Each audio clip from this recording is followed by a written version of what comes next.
কিশোরগঞ্জের পুরনো স্টেডিয়ামে আয়োজন করা হয় জেলা বিএনপির ত্রিবার্ষিক সম্মেলন। এতে ব্যাপক উৎসাহ ও উদ্দীপনার সাথে অংশ নেন তৃণমূলের নেতারা।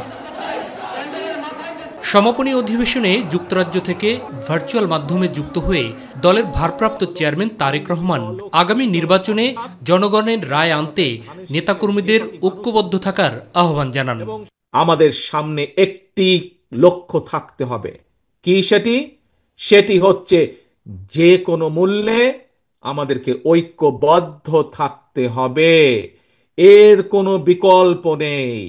সংস্কার নিয়ে কারো সাথে বিএনপির কোনো আপত্তি নেই জানিয়ে স্বৈরাচার পালিয়ে গেলেও অদৃশ্য শক্তি মাথাচাড়া দিয়ে উঠছে বলেও মন্তব্য করেন তিনি।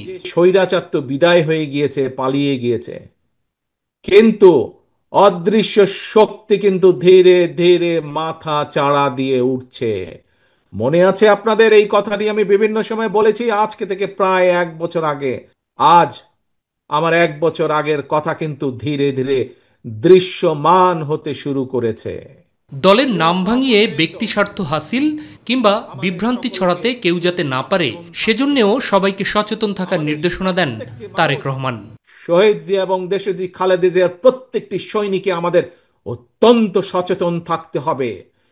কেউ যেন আমাদের নাম ব্যবহার করে, এই দলের নাম ব্যবহার করে, বিএনপির নাম ব্যবহার করে তাদের ব্যক্তি স্বার্থ হাসিল করতে না পারে। জনগণের মধ্যে আমাদের সম্পর্কে বিভ্রান্তি ছড়াতে না পারে, এই ব্যাপারে আপনাদের প্রত্যেককে দায়িত্ব গ্রহণ করতে হবে।